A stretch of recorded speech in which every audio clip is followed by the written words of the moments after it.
M News కి స్వాగతం. మన్నపేట రైతు బజార్ వద్ద వేంచేసి ఉన్న శ్రీ విజయదుర్గ అమ్మవారి ఆలయం వద్ద శుక్రవారం కావడంతో ఆలయ గురుస్వామి కామరాజు ఆధ్వర్యంలో ఆలయ అర్చకులు పిచ్చుకరాజు అమ్మవారికి ప్రత్యేక పూజ నిర్వహించారు.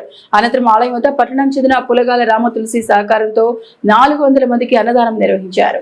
మన్నపేట పట్టణం రైతు బజార్ వద్ద వేంచేసి ఉన్న శ్రీ విజయదుర్గ అమ్మవారి ఆలయం వద్ద శుక్రవారం కావడంతో ఆలయ గురుస్వామి కామరాజు పర్యవేక్షణలో ఆలయ అర్చకులు పిచ్చుకరాజు ఆధ్వర్యంలో అమ్మవారికి వేకువజామున వివిధ అభిషేకాలు ప్రత్యేక పూజలు నిర్వహించి భక్తులకు అమ్మవారి దర్శనం కల్పించారు. భక్తులు అధిక సంఖ్యలో తరలివచ్చి అమ్మవారిని దర్శించుకుని పూజలు చేసి తమ మొక్కులను తీర్చుకున్నారు. ఆలయం వద్ద పట్టణం చెందిన పులగాల రామ తులసి సహకారంతో ఆలయ గురుస్వామి కామరాజు సమక్షంలో 400 మందికి భారీ అన్న సమారాధన నిర్వహించారు.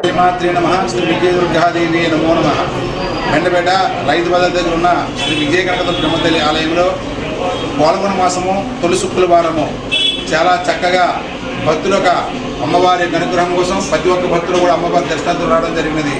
చాలా చక్కగా ప్రతి శుక్రవారం ఎలాగైతే అమ్మవారికి పంచామృతాభిషేకము వేదమంత్రాలతో మంగళ వాయిద్యాలతో ప్రతి శుక్రవారం ఉదయమే అమ్మవారికి పంచామృతాభిషేకం చేయడం జరుగుతుంది.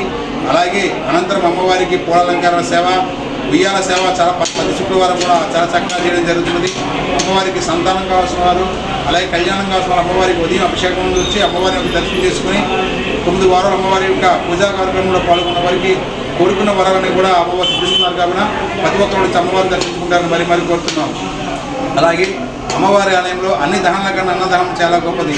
సకల కోటి జీవరాశులకు అన్నమే మూలాధారం. అటువంటి అన్నదాన కార్యక్రమము ప్రతి శుక్రవారం వచ్చే ప్రతి ఒక్కరికి కూడా అన్నదాన కార్యక్రమం చేయడం జరుగుతుంది. గత 9 సంవత్సరాల నుంచి కూడా అమ్మవారి ఆలయంలో ప్రతి వారము కూడా 400 మందికి అన్నదాన కార్యక్రమం జరుగుతుందంటే అమ్మవారి యొక్క అనుగ్రహంతో భద్రిచ్చిన ధనసాగరంతో ప్రతి వారం కూడా అమ్మవారి ఆలయంలో అన్నదాన కార్యక్రమం చేయడం జరుగుతుంది. కావున ప్రతి ఒక్కరు కూడా అమ్మవారి ఆలయం వద్దకు వచ్చి అమ్మవారి యొక్క తీర్థప్రసాదం స్వీకరిస్తారని మరి కోరుతూ ఎవరైనా మీ ఇంట్లో జరిగే శుభకార్యాలకు అనగా పెళ్లి రోజులకు కానీ పుట్టినరోజులకు కానీ ఎవరైనా అన్నదాన కార్యక్రమంలో పాల్గొనుకున్నవారు అమ్మవారి ఆలయం వద్దకు వచ్చి మీ పేరు తెలియపరుస్తారని మరి కోరుతున్నాం. అలాగే అమ్మవారి అన్నదాన నిమిత్తంగా బియ్యం రూపంలో కానీ ఎవరైనా ఇవ్వాలనుకున్నవారు అమ్మవారి ఆలయం వద్దకు వచ్చి ఇచ్చి అన్నదానంలో పాల్గొంటుకుంటారని మరి కోరుతున్నాం. శ్రీమాత్రే నమః. శ్రీ విజయదుర్గాదేవి నమో నమః.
మరిన్ని తాజా వార్తా విశేషాల కోసం ఎంన్యూస్ ని సబ్స్క్రైబ్ చేయండి, మీ మిత్రులకు షేర్ చేయండి.